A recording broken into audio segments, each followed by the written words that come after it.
अस्सलामुअलैकुम my dear students, class 4 और इसका हमारा टॉपिक है द प्लांट वर्ल्ड। इसका लेक्चर नंबर 3 है हमारा इस टॉपिक का।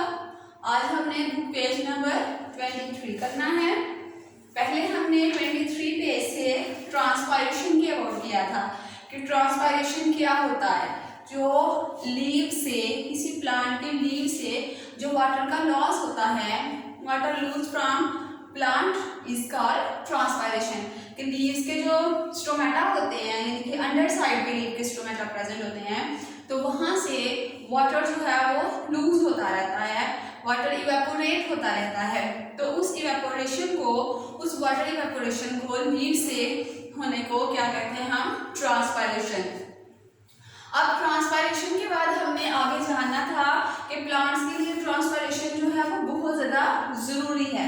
क्यों? क्योंकि ट्रांसपायरेशन होगी तो प्लांट्स के अंदर फोटोसिंथेसिस जो है वो इजीली हो सकेगी, और जब प्लांट्स के अंदर ट्रांसपायरेशन होगी तो फिर आगे जो प्रोसेस है हमारा ट्रांसपोर्टेशन का, वो हमें इजीली अंडरस्टैंड करने में कोई भी परेशानी नहीं होगी। तो आज हम ट्रांसपोर्टेशन के बारे में पढ़ेंगे। ट्रांसपोर्टेशन से हमें पता चलता है, जैसे ट्रांसपोर्ट करना हम कहते हैं, ट्रांसपोर्ट मीन के एक जगह से दूसरी जगह आना जाना। तो ट्रांसपोर्टेशन क्या है कि प्लांट्स के अंदर ट्रांसपोर्टेशन होती है, वाटर और फूड जो है वो प्लांट के एक पार्ट से दूसरे पार्ट तक किस तरह जाता है और क्यों जाता है, इसकी क्या इंपॉर्टेंस है, क्यों जाना चाहिए। तो ये सारा कुछ आज हम ट्रांसपोर्टेशन में रीड आउट करेंगे। सबसे पहले हम ट्रांसपोर्टेशन के बारे में पढ़ते हैं कि एक्चुअली ये होती क्या है।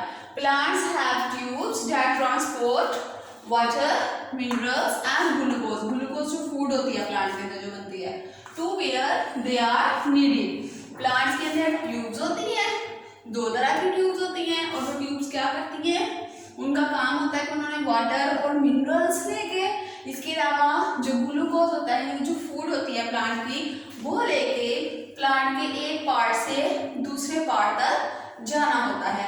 ये इनका काम होता है।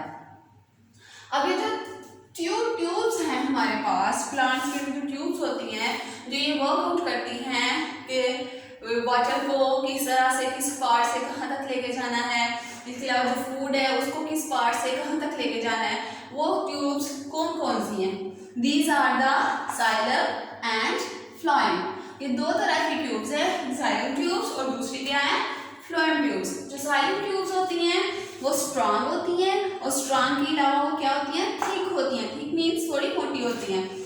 Xylem are strong and thick tubes as compared phloem. Phloem are thinner than xylem. Phloem जो होती हैं वो जाइलम की निस्बत थिनर होती हैं, लेकिन जो जाइलम ट्यूब्स हैं वो स्ट्रांग होती हैं और थिक होती हैं। क्यों? क्योंकि उन्होंने क्या करना होता है, they carry water and minerals from plants roots to the leave. वो प्लांट की रूट से, इनके रूट्स जो हैं वो वाटर को एब्जॉर्ब करती हैं। तो जो जाइलम ट्यूब्स हैं वो क्या करती हैं, प्लांट की रूट से उन्होंने वाटर और मिनरल्स लेने हैं, यानी कि जो ग्राउंड में होते हैं, जमीन के अंदर है, वाटर और मिनरल्स लेने हैं, और उन मिनरल्स को लेके फिर प्लांट के बाकी पार्ट जो हैं, जैसे लीव्स वगैरह हैं, वहां तक पहुंचाना होता है उन्होंने, जाइलम ट्यूब्स ने। ठीक है? क्योंकि ये तो ना कि वाटर सिर्फ रूट्स को चाहिए, बाकी हिस्सों को नहीं चाहिए, पूरे प्लांट को एनर्जी चाहिए ना। और पूरे प्लांट को एनर्जी किस तरह से मिलेगी? जब उसके अंदर फूड और वाटर जो है उसका ट्रांसपोर्टेशन होगा। तो जाइलम ट्यूब्स ने क्या करना है, वाटर और मिनरल्स को प्लांट्स की रूट से लेकर प्लांट के लीव्स वगैरह तक लेके जाना है। ये इनका काम हो गया। और ये क्या है? Strong and thick tubes. इसके बाद फ्लोएम ट्यूब्स हैं। फ्लोएम ट्यूब्स जो है वो थिन होती है जाइलम की निस्बत। आगे इनका क्या काम है? They transport glucose from leaves to other parts of the plant. कि फ्लोएम ट्यूब्स में क्या करना होता है, जो ग्लूकोज, जो फूड लीव्स के अंदर बनती है, लीव्स के अंदर जो फोटोसिंथेसिस होती है, उस फोटोसिंथेसिस में जो फूड बनती है, उस फूड को लीव से प्लांट के बाकी पार्ट्स तक लेके आना होता है। ये किसका काम होता है? फ्लोएम ट्यूब्स का। ठीक है? वो वाटर, जो फूड बनती है लीव के अंदर, ग्लूकोज जो होता है, उस ग्लूकोज को, उस फूड को प्लांट के लीव्स से लेकर प्लांट के बाकी हिस्सों तक लेके जाती है। क्योंकि जो फूड है वो सिर्फ लीव्स को तो नहीं ना चाहिए, सारे प्लांट को चाहिए होती है। तो इसलिए फूड भी और जो वाटर और मिनरल्स वगैरह है उनका भी ट्रांसपोर्टेशन प्लांट के अंदर इन दो ट्यूब के जरिए किया आपने। आज हमने ट्रांसपोर्टेशन के अबाउट पढ़ा, बहुत ईजी है। हमें सिर्फ ये पता होना चाहिए कि दो तरह के प्लांट के अंदर ट्यूब्स हैं, जाइलम एंड फ्लोएम। उन्होंने क्या करना है, वाटर और फूड को ट्रांसपोर्ट करना है। जाइलम जो है वो स्ट्रॉन्ग एंड थिक है, जो फ्लोएम है वो क्या है, थिनर है जाइलम की निस्बत। इसके अलावा जो फ्लोएम है उन्होंने क्या ट्रांसपोर्ट करना है, उन्होंने ग्लूकोज ट्रांसपोर्ट करना है लीव से लेकर दूसरे पार्ट्स तक, यानी कि फूड जो है। और जो फ्लोएम ट्यूब्स हैं, सॉरी जो जाइलम ट्यूब्स हैं, उन्होंने क्या करना है, उन्होंने वाटर और मिनरल्स जो है वो रूट से लेकर प्लांट के बाकी सारे पार्ट्स तक कन्वे करना है। ठीक है, सिंपल इज दैट, इसमें कुछ भी मुश्किल नहीं है। आप इसको अच्छी तरह से देखें वीडियो को।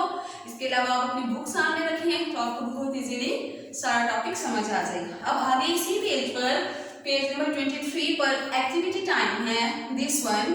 ठीक है, यहाँ पर हम एक्टिविटी देखते हैं वो क्या है। Find a tree that has been chopped down and work out how old it was by counting the rings in its trunks। उस दिन मैंने आपको ये प्लांट के रिंग्स के बारे में बताया था कि जब आप किसी प्लांट को देखते हैं, कटे हुए प्लांट को, तो आप उसके अंदर जो उसकी ट्रंक होती है, ठीक है, उसकी ट्रंक में देखिए आपको इस तरह से छोटे छोटे से रिंग्स नजर आएंगे, इस तरह से सर्कल से बने हुए नजर आएंगे, ये रिंग्स होते हैं वो। तो इससे हमें पता चलता है कि कोई भी प्लांट जो है वो कितना पुराना है। अब आपने क्या करना है, आपने किसी ट्री को देखना है जो कटा हुआ हो, ठीक है, उसका जो टहनी होती है, जिनके जो तना होता है, उसका पीछे मोटी सी बात होती है, आपने उसको क्या करना है, उसके यहाँ पे शायद कहीं ट्री की बना हो, नहीं यहाँ तो नहीं है। ठीक है, क्या करना है, आपने ट्री कटा हुआ हो, उसका जो नीचे वाला हिस्सा होता है, तना जो होता है, ठीक है, स्टेम जो पहले होती है, स्टेम तो पतली सी होती है ना, वो मोटी हो जाती है बात, उसको क्या करना है, आपने वो कट हुआ होगा, आपने उसको देखना है। देखने के बाद आपको उसके अंदर इस तरह से रिंग्स सर्कल से नजर आएंगे, आपने उन रिंग्स को काउंट करना है। जितने रिंग्स होंगे मीन्स दैट अगर 10 रिंग्स हैं तो मीन्स दैट वो जो ट्री था वो 10 ईयर्स ओल्ड था। अगर 20 रिंग्स हैं तो मीन्स दैट वो 20 ईयर ओल्ड था। एक जो रिंग है वो एक ईयर को, 1 ईयर को रिप्रेजेंट करता है। तो आपने ये एक्टिविटी आपने करना है, ठीक है, उसके जो रिंग्स हैं उनको काउंट करना है। जो ट्री कटा हुआ होगा उस ट्री के जो रिंग्स हैं उनको देख के उनको काउंट करना है। आपका आज का ये काम है। अब आपने क्या करना है, आपने पेज नंबर 23 को भी घर में अच्छी तरह से रीड आउट करना है। इसके अलावा जो एक्टिविटी मैंने आपको बताई है आपने वो भी करनी है। इंशाल्लाह ताला कल हम आगे पेज नंबर 24 से जो टॉपिक है हमारा वो पढ़ेंगे नेक्स्ट। ठीक है, रिप्रोडक्शन के अबाउट है कि प्लांट्स में किस तरह से रिप्रोडक्शन होती है। ठीक है, थैंक यू, अल्लाह हाफिज़।